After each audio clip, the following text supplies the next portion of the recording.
Hello everyone, good morning. Welcome to sunshine tarot. నేను మీ ప్రియ. ఇవాల్టి మన రీడింగ్ టాపిక్ వచ్చేసి 12-12 పోర్టల్లో మీ పర్సన్ కరెంట్ ఎనర్జీ ఎలా ఉంది, వాళ్ళు ఆలోచించే విధానం ఎలా ఉంది, వాళ్ళు అట్ ప్రజెంట్ ఎలా ఉన్నారు, వాళ్ళ ఆలోచనలు ఏంటి, అసలు వాళ్ళ ఫీలింగ్స్ ఏంటి అనేది ఈరోజు మన వీడియో టాపిక్ అండి. ఓకే, మీలో ఎవరైనా ఫస్ట్ టైం మన ఛానల్ని చూస్తూ ఉంటే సబ్స్క్రైబ్ చేసుకోండి. పక్కన ఉన్న బెల్ ఐకాన్ యాక్టివేట్ చేయడం వల్ల నేను నెక్స్ట్ టైం ఏ వీడియో అప్లోడ్ చేసినా మీకు నోటిఫికేషన్ వస్తుంది. ఓకే, మీ పర్సన్ నేమో అట్లీస్ట్ 3 టైమ్స్ తలుచుకోండి, సో దట్ వాళ్ళ ఎనర్జీస్ కూడా కనెక్ట్ అవుతాయి. స్పెషల్గా మెన్షన్ చేస్తున్నానండి. పాజిటివ్ వస్తే ఓకే, నెగిటివ్ వచ్చినా పాజిటివ్ వచ్చినా తీసుకోండి. పాజిటివ్ రీడింగ్ వస్తే కనుక రీడింగ్ని క్లెయిమ్ చేసుకోండి, నా లైఫ్లో కూడా ఇలా జరగాలి అని చెప్పేసి. నెగిటివ్ వచ్చినా మీది కాదు అనుకోండి. లేకపోతే అందరూ పర్సన్స్ ఇక్కడ యూట్యూబ్లో చాలామంది చూస్తూ ఉంటారు. సో యూనివర్స్ ఏంటంటే ఒక్కొక్కరికి ఒక్కొక్క మెసేజ్ అన్నట్టు ఇస్తూ ఉంటుంది. ఆల్వేస్ పాజిటివ్ రావాలనుకో, నా లైఫ్లో కూడా పాజిటివ్ రావాలి, పాజిటివ్గా చేంజ్ అవ్వాలి నా పర్సన్ అని పాజిటివ్ రీడింగ్ని క్లెయిమ్ చేసుకోండి. అండ్ నెగిటివ్ వస్తే అది తీసుకోవాలా లేదా అనేది మీ డెసిషన్. ఓకే, ఒకవేళ నెగిటివ్ వచ్చింది అన్నట్టు ఎవరు ఎమోషనల్గా ఫీల్ అవ్వకండి, హర్ట్ అవ్వకండి. ఓకే, ఒకవేళ నెగిటివ్ వస్తే అది మీది కాదు అనుకోండి. లేకపోతే ఒకరిని హర్ట్ చేయాలి, బాధ పెట్టాలి అనేది నా ఉద్దేశం కాదు. బట్ ఏంటంటే జనరల్గా అందరూ పాజిటివ్గా ఉండరు, అందరూ నెగిటివ్గా కూడా ఉండరు కదా. మనమే ఎంతోమందిని చూస్తూ ఉంటాం. పాజిటివ్గా కొంతమంది ఉంటారు, కొంతమంది నెగిటివ్గా ఉంటారు. సో మీకు మీ వరకు ఏది కనెక్ట్ అవుతుందో అది చూసుకోండి. ఓకే, మీకు పాజిటివ్గా కనెక్ట్ అయితే పాజిటివ్గా తీసుకోండి, నెగిటివ్గా కనెక్ట్ అయితే నెగిటివ్గా తీసుకోండి. బట్ ఎవరిని హర్ట్ చేయాలని కాదు, బాధ పెట్టాలనేది కాదు నా ఉద్దేశం, అది కాదు యూనివర్స్ ఉద్దేశం, అది కాదు. ఓకే, మీకు వాస్తవం ఏంటి అనేది తెలియాలి, తెలుసుకోవాలి. దానికోసమే ఈ రీడింగ్స్ మీరు చూసేది కదా.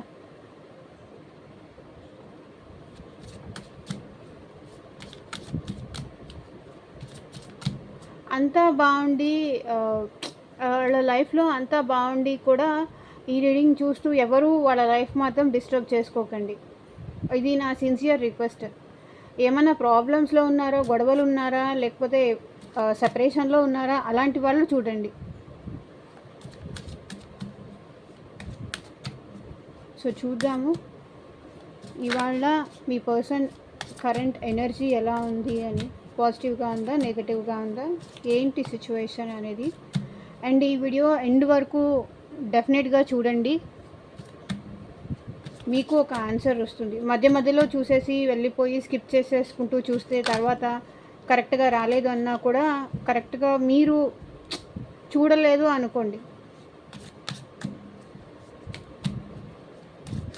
యూనివర్స్, ఏంజల్స్, మా వ్యూవర్స్ యొక్క పర్సన్స్ ఎట్ ప్రజెంట్ ఎలాంటి ఎనర్జీలో ఉన్నారు చూపించండి. ఓం నమ శివాయ. ఎగ్జాక్ట్ రీడింగ్ రావాలి.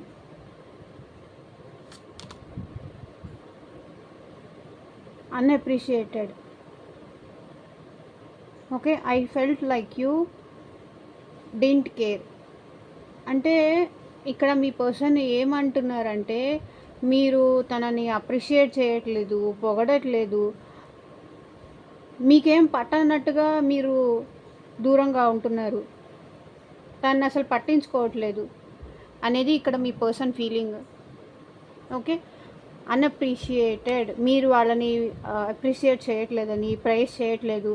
అంటే చిన్న చిన్న విషయానికి కూడా నీ డ్రెస్ బాగుందని కానీ, లేకపోతే నువ్వు చాలా బాగున్నావు, నువ్వు చేసేది కరెక్ట్, నువ్వు ఇలా ఉండు, లేకపోతే ఇలా చేంజ్ అవ్వు, ఈ విధంగా ఉంటే బాగుంటావు, ఇలా మీరు వాళ్ళకి ఏం చెప్పట్లేదంట, అసలు అప్రిషియేట్ చేయట్లేదంట. అందుకే వాళ్ళు ఫీల్ అవుతున్నానని చెప్తున్నారు. I like you didn't care అంటే నువ్వు నన్ను పట్టించుకోవట్లేదని నాకు అనిపిస్తుంది అంటున్నారు వాళ్ళు. సో ఎందుకనేది నేను క్లారిఫై కూడా చేసి చెప్తాను. వీడియో స్కిప్ చేయకుండా ఎండ్ వరకు చూడండి. Unappreciated chaser, I don't want to chase you అంటే మిమ్మల్ని ఇబ్బంది పెట్టాలి అనేది వాళ్ళ ఉద్దేశం కాదంట.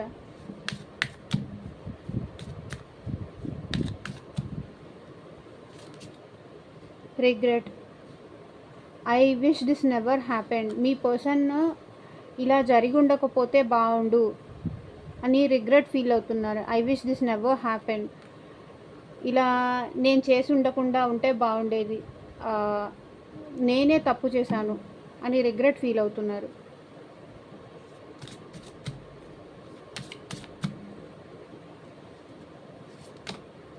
Reunion, okay, we will always come back to each other, మీ పర్సన్ మీ నుంచి రీయూనియన్ ఎక్స్పెక్ట్ చేస్తున్నారు, క్లైమ్ చేసుకోండి.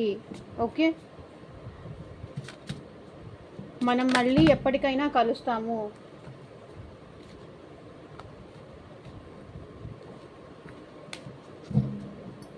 అంటున్నారు.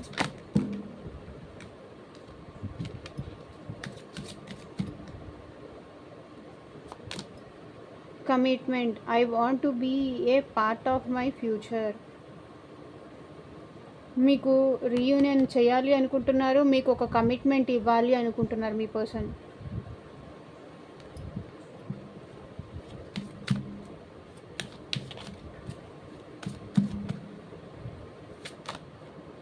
Values, we have too many differences అంటున్నారు మీ పర్సన్.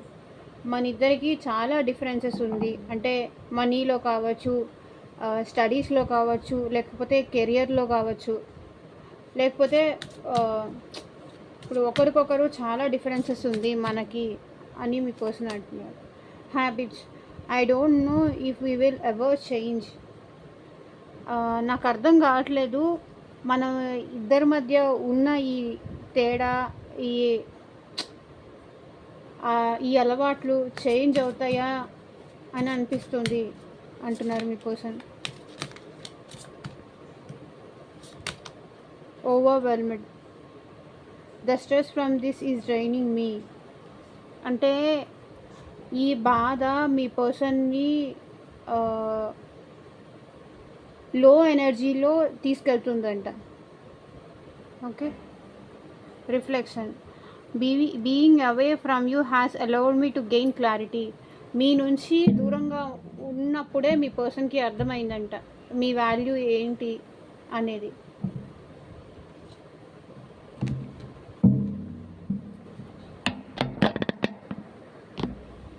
సో క్లారిఫై చేస్తూ మాట్లాడతాము.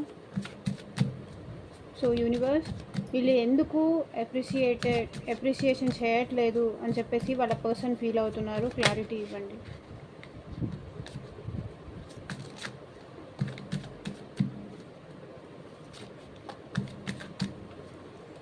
మేల్ అయితే ఫీమేల్గా తీసుకోండి, ఫీమేల్ అయితే మేల్గా తీసుకోండి, లేకపోతే ఫ్రెండ్స్ అనుకుంటే ఆ పర్సన్ ఎవరైతే ఆ పర్సన్ నేమ్ చూసుకోండి.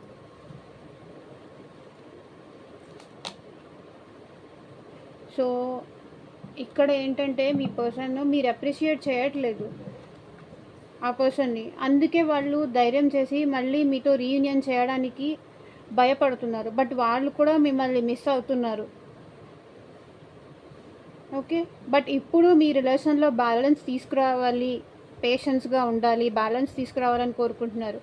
కానీ ఒకవేళ వాళ్ళు తీసుకురావాలి అని చెప్పినా మీరు ఒప్పుకోరేమో, మీరు దానికి ఏమంటే అంగీకరించరేమో, యాక్సెప్ట్ చేయరేమో, మళ్ళీ వాళ్ళనే ఏదో ఒకటి తిడతారేమో అన్న భయం వాళ్ళకుంది. సో అది అందుకే అన్అప్రిషియేటెడ్ అంటున్నారు వాళ్ళు. మీరు అక్కర్లేదు, ఇంకా చాలు, అయిపోయింది ఏదో అయిపోయింది అని చెప్పేసి వాళ్ళు మీతో రీయూనియన్ చేయాలి అన్నా కూడా, మీరు మంచిగా మాట్లాడాలి అని ట్రై చేసినా కూడా యాక్సెప్ట్ చేయరేమో, అలో చేయరేమో వాళ్ళని. మళ్ళీ ఒక బ్యాలెన్స్కి తీసుకురావడానికి మీరు ఒప్పుకోరేమో అని వాళ్ళు ఫీల్ అవుతున్నారు. బట్ డెఫినెట్గా మీ ఇద్దరు ఒకరినొకరు బాగా పుల్ చేసుకుంటున్నారు, ఒకరి ఎనర్జీ ఒకరు ఫీల్ అవుతున్నారు. ఓకే, ఇద్దరికీ ఇక్కడ ఆ బ్యాలెన్స్ తీసుకురావాలని ఉంది. చూడండి, 2 ఆఫ్ కప్స్ ఇక్కడ ఉంది, ఇక్కడ ఎమోషన్స్ బ్యాలెన్స్ తీసుకురావాలి, మళ్ళీ పాతలాగా ఉండాలి, పాస్ట్లో ఎలా ఉన్నామో అలా ఉండాలి అని చెప్పేసి ఇద్దరికీ ఉంది. ఇద్దరు రీయూనియన్ చేయాలనే అనుకుంటున్నారు. కానీ ఏంటంటే తక్కువైపోతానేమో, చులకన అయిపోతానేమో అన్న ఫీలింగ్ ఇద్దరికీ ఉంది. ఇక్కడ ఒక్కరికి కాదు, ఇద్దరికీ ఉంది. అందుకే రిలేషన్ ఒక బ్యాలెన్స్కి అయితే రాలేకపోతుంది అని కనిపిస్తుంది.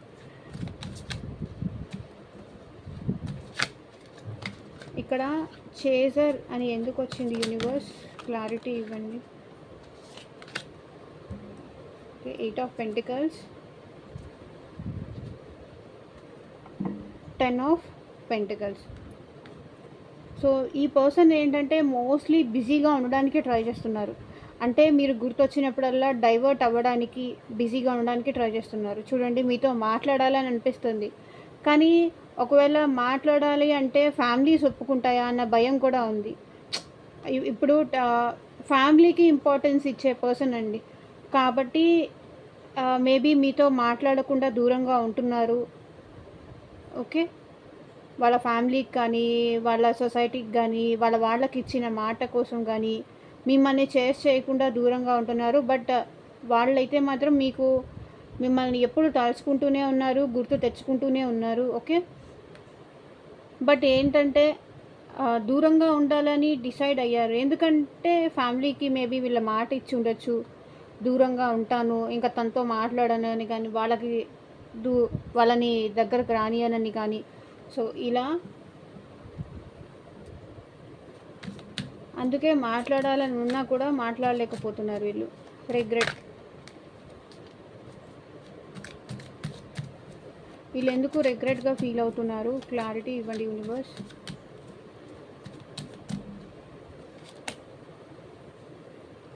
మీ విషయంలో ఏ డెసిషన్ తీసుకోలేకపోయినందుకు వాళ్ళు చాలా రిగ్రెట్ ఫీల్ అవుతున్నారు. ఓకే, కళ్ళు మూసుకొని ఇక్కడ నుంచి బయటికి రాకుండా భయపడుతూ చుట్టూతా అందరూ ఉన్నారు, నేనేం చేయలేను అని భయపడుతూ రిగ్రెట్ ఫీల్ అయితే పెయిన్ ఫీల్ అవుతున్నారు, చాలా బాధపడుతున్నారు. మీ నుంచి దూరంగా ఉన్నందుకు ఇక్కడ అదే రిగ్రెట్ అదే వచ్చింది కదా, చాలా బాధపడుతున్నారు, చాలా పెయిన్ అనుభవిస్తున్నారు. కానీ వీళ్ళు ఏంటంటే అట్ ప్రజెంట్ నేనేం చేయలేను, నా చుట్టూతా అన్ని దారులు మూసుకుపోయినాయి, ఇంకా నేను ఇదే బాధపడాలేమో, నేను ఇంకా తనని అప్రోచ్ అవ్వలేనేమో అన్న ఫీలింగ్ కూడా వీళ్ళకు ఉంది. అందుకే వీళ్ళు రిగ్రెట్ ఫీల్ అవుతున్నారు. అంటే ఈ కళ్ళు తెరుచుకొని వీళ్ళ భయంతోనే, వీళ్ళంతా ఆలోచనలతోనే, వీళ్ళ భయంతోనే ఇదంతా చేసుకుంటున్నారు. కావాలంటే మీకు వచ్చి కాల్ చేయాలి, మాట్లాడవచ్చు, కానీ చుట్టూతా అన్ని విధాలుగా ఆలోచిస్తున్నారు, చాలా ఎక్కువ ఆలోచిస్తున్నారు. అందుకే వీళ్ళు ఏంటంటే రిగ్రెట్గా ఫీల్ అవుతున్నారు. ఇలా చేసి ఉండాల్సింది కాదు, ఇలా జరిగి ఉండాల్సింది కాదు, అమ్మో ఇప్పుడు ఎవరికైనా తెలిస్తే ఏంటి సిచ్యువేషన్, నాదే తప్పు, నేనే ఛాన్స్ అన్నీ పోగొట్టేసుకున్నాను అని ఇప్పుడు రిగ్రెట్గా ఫీల్ అయినా కూడా నాకు తెలిసి యూజ్ ఏమీ ఉండదు. కానీ ఏం యాక్షన్ తీసుకోవాలో కూడా తెలియట్లేదు, అంత భయపడుతున్నారు వీళ్ళు. వాళ్ళు చేసిన తప్పుకి, మీకు చేసిన మోసానికి, మిమ్మల్ని బాధ పెట్టినందుకు ఇప్పుడు రిగ్రెట్గా ఫీల్ అవుతున్నారు. అక్కడి నుంచి బయటికి రావాలన్నా కూడా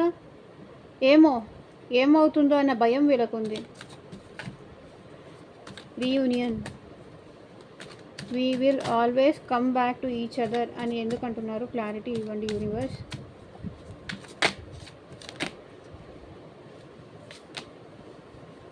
ఫైవ్ ఆఫ్ కప్స్. మీరు లేకుండా వీళ్ళు చాలా పెయిన్ పడుతున్నారండి, చాలా చాలా చాలా మిమ్మల్ని మిస్ అవుతున్నారు. నా చేజేతులారా నిన్ను దూరం చేసుకున్నాను, బట్ ఎప్పటికైనా నేను నిన్ను దూరం చేసుకోను, మన ఇద్దరము రీయూనియన్ అవుతాము, మళ్ళీ కలిసి ఉంటాము అని ఇక్కడ మీ పర్సన్ అంటున్నారు. బికాజ్ వీళ్ళు ఆలోచిస్తున్నారు, చాలా ఎక్కువ ఆలోచిస్తున్నారు. వీళ్ళేంటంటే కొంతవరకు ఓపెన్ అప్ అయ్యి వాళ్ళ మనసులో ఏముంది అనే విషయం చెప్పే టైప్ కాదు. ఆల్ ఆఫ్ సడన్ వీళ్ళు రీయూనియన్ చేస్తారు. ఓకే. అంటే వీళ్ళు ఆలోచించడం ఎక్కువ ఆలోచిస్తారు కానీ, వాళ్ళ ఏం కోరుకుంటున్నారు, ఏం ఎక్స్‌పెక్ట్ చేస్తున్నారు అనేది చెప్పరు. ఇక్కడ చూడండి bottom of the deck energy కూడా 6 ఆఫ్ కప్స్. మళ్ళీ రీయూనియన్ వచ్చింది. వీళ్ళు ఆలోచిస్తున్నారు రీయూనియన్ చెయ్యాలి అని. ఎందుకంటే మిమ్మల్ని చాలా మిస్ అవుతున్నారు. మీ ప్రేమని మిస్ అవుతున్నారు. మీ ఎనర్జీని మిస్ అవుతున్నారు.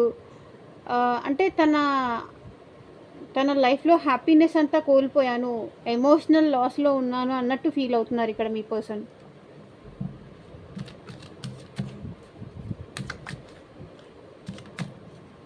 Okay.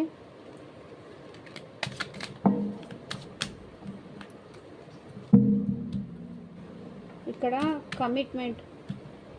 I want you to be a part of my future అని ఎందుకు అంటున్నారు?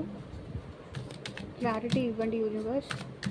కమిట్మెంట్ వీళ్ళు ఎందుకు ఇవ్వాలి అనుకుంటున్నారు?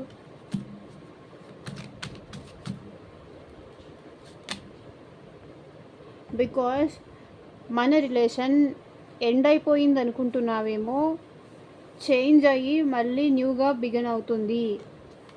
ఓకే. మళ్ళీ నాకు నువ్వు కావాలి అనిపిస్తుంది. మళ్ళీ నేను నీ లైఫ్లోకి వస్తాను. ఓకే. ఇక్కడ మీ పర్సన్ ఏంటంటే డే అండ్ నైట్ మీకోసం బాధపడుతున్నారు, సఫర్ అవుతున్నారు. కాబట్టి మళ్ళీ మీ లైఫ్లోకి రావాలి అని మేనిఫెస్ట్ చేస్తున్నారు మీ పర్సన్. ఓకే. కమిట్మెంటా, అది మ్యారేజా, లేకపోతే లైఫ్ లాంగ్ మీతో ఉంటాను అని ఒక మాట ఇవ్వడమా, ప్రామిసెసా? సో ఇలాంటిది ఏదో మీ పర్సన్ ఇవ్వాలి అనుకుంటున్నారు. మన రిలేషన్ ఎండ్ అయిపోలేదు, మళ్ళీ రీస్టార్ట్ అవుతుంది. ఎండ్ చేసేసాను అనుకుంటున్నావేమో, కానీ అది ఎండ్ అవ్వలేదు, మళ్ళీ రీస్టార్ట్ అవుతుంది. కమిట్మెంట్ ఇస్తాను, ఉంటాను నేను నీతో లైఫ్ లాంగ్ అనే నమ్మకం నేను నీకు ఇస్తాను.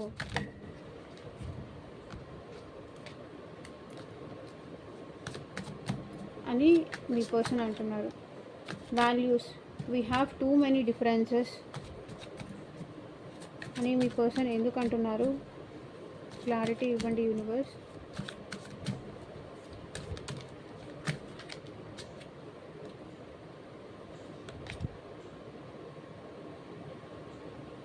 బికాజ్ మీ పర్సన్ చాలా సెల్ఫిష్ మైండెడ్ అంట.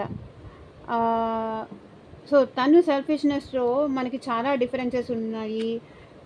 నువ్వు ఎక్కువ నేను తక్కువ అనే మాటలు మాట్లాడుతున్నారు. 3 ఆఫ్ పెంటికల్స్. మేబీ వీళ్ళు ఫ్యామిలీకి ఇంపార్టెన్స్ ఇచ్చి భయంతో మిమ్మల్ని దూరం పెట్టుండొచ్చు, లేకపోతే థర్డ్ పార్టీకి ఇంపార్టెన్స్ ఇచ్చేసి తన స్వార్థం చూసుకొని భయంతో మీ విషయంలో మన ఇద్దరికి చాలా తేడాలు ఉన్నాయి అని చెప్పేసి చెప్పుండొచ్చు. మేబీ వాళ్ళ మదర్ ఎవరో ఒక లేడీ ఫిగర్ని చూసే, మదరా, సిస్టరా, లేకపోతే అక్క, లేకపోతే వైఫా, సో ఎవరైనా సరే ఈ పర్సన్ ఏమంటున్నారంటే మనకి చాలా డిఫరెన్సెస్ ఉన్నాయి అని ఫస్ట్లో ఎవరికైనా కనిపిస్తుంది. ఇక్కడ దాకా వచ్చి ఇలా మాట్లాడుతున్నారు అంటే డెఫినెట్గా వాళ్ళు స్వార్థంతో ఇలా మాట్లాడుతున్నారు. వేరే వాళ్ళకి భయపడి మాత్రమే ఇలా మాట్లాడుతున్నారు. వాళ్ళతో నేను మాట్లాడి గెలవలేను, మీ విషయంలో ఫైట్ చేయలేను, ఒక స్టాండ్ తీసుకోలేను అని చెప్పేసి వీళ్ళు ఇలా మాట్లాడుతున్నారు. బట్ డెఫినెట్గా వాళ్ళకి మీరంటే ఇష్టం ఉంది. కానీ ఇప్పుడు ఇవన్నీ ఎందుకు చూపిస్తున్నారు అంటే భయం. రీజన్ వచ్చేసి భయం.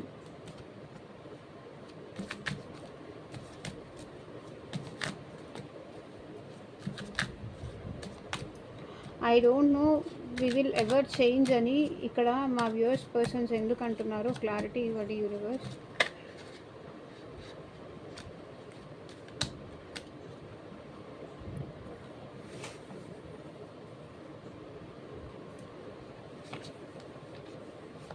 మనం ఎప్పటికైనా మారతామా?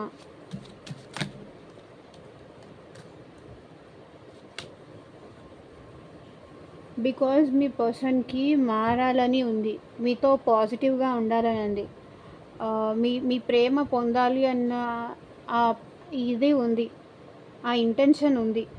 కాబట్టి మనం అసలు ఎప్పటికైనా మారుతామా? ఎప్పటికైనా కలిసి ఉంటామా? యాక్షన్ తీసుకోవాలని ఉంది. మీ మీ పర్సన్ అయితే డెఫినెట్గా రీయూనియన్ కోరుకుంటున్నారు మీతో. వాళ్ళు ఇంకా ప్రపోజ్ కూడా చేయాలనుకుంటున్నారు చూడండి. ఎమోషనల్గా ప్రపోజ్ చేయాలనుకుంటున్నారు. ఎమోషనల్గా వీళ్ళు డ్రైన్ అవుతున్నారు. అంటే చాలా చాలా ఎక్కువ బాధపడుతున్నారు. ఓకే, మీతో మళ్ళీ ఇదే పాజిటివిటీగా ఉండాలి, ఇదే ప్రేమ పొందాలి అని మీ పర్సన్కి ఉంది. అసలు అది ఎప్పటికైనా జరుగుతుందా? యాక్షన్ అనేది ఎవరు తీసుకుంటారు?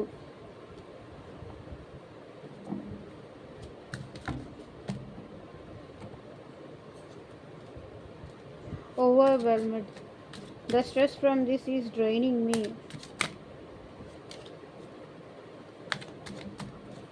మీ గురించి చాలా ఎక్కువ ఓవర్ థింకింగ్ చేస్తున్నారు మీ పర్సన్. సో దీనివల్ల చాలా స్ట్రెస్ అవుతున్నారు, దీనివల్ల చాలా సఫర్ అవుతున్నారు, బాధపడుతున్నారు మీ పర్సన్.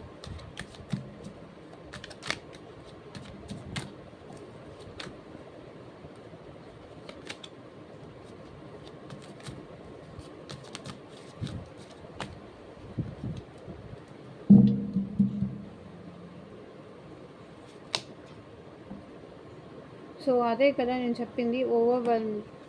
మీ పర్సన్ అయితే ఒక బ్యాలెన్స్కి తీసుకురావాలనే హోప్తో అయితే ఉన్నారు. ఓకే, ఈ ఆన్ అండ్ ఆఫ్ సిచ్యువేషన్, కొన్ని రోజులు మాట్లాడి కొన్ని రోజులు మాట్లాడకుండా ఎన్ని రోజులు ఇంతకాలము, నేను దీనివల్ల చాలా సఫర్ అవుతున్నాను, చాలా బాధపడుతున్నాను. మీ పర్సన్ ఏంటంటే ఒక హోప్తో మళ్ళీ మీ రిలేషన్లో న్యూ స్టార్ట్ కావాలి, ఒక బ్యాలెన్స్ అయితే తీసుకురావాలి అనుకుంటున్నారు. సో ఇలా ఆన్ అండ్ ఆఫ్ కొన్ని రోజులు వచ్చి మాట్లాడి కొన్ని రోజులు మాట్లాడకుండా ఏంటిది, దీనివల్ల నేను చాలా సఫర్ అవుతున్నాను, దీన్నైతే ఎట్లాగైనా ఒక బ్యాలెన్స్కి తీసుకురావాలి అని చెప్పేసి మీ పర్సన్ చాలా కోరుకుంటున్నారు. అండ్ ఈ పర్సన్ ఏంటంటే గాడ్కి కూడా ప్రే చేస్తున్నారనమాట. మా రిలేషన్లో ఒక బ్యాలెన్స్ అయితే రావాలి, నేను చాలా బాధపడుతున్నాను, దీనివల్ల నేను ఏ విషయంలోనూ కాన్సన్ట్రేటెడ్గా ఉండలేకపోతున్నాను, ఏ పని చేసినా కూడా స్ట్రెస్ అయిపోతుంది, ఓవర్గా థింకింగ్ చేస్తున్నాను, ఏం చెయ్యాలో కూడా అర్థం కావట్లేదు అని మీ పర్సన్ అనుకుంటున్నారు. బట్ డెఫినెట్లీ మీ పర్సన్ అయితే ఇంకా హోప్ ఉంది మీ రిలేషన్లో మళ్ళీ బ్యాలెన్స్ తీసుకురావాలి అని. సో ఇదేనండి ఇవాళ రీడింగ్. ఎంతమందికి రెజొనేట్ అయింది అని నాకు కింద కామెంట్ సెక్షన్లో చెప్పండి. మీకు నచ్చితే ఒక లైక్ అయితే ఇచ్చేయండి. Thank you for watching. By.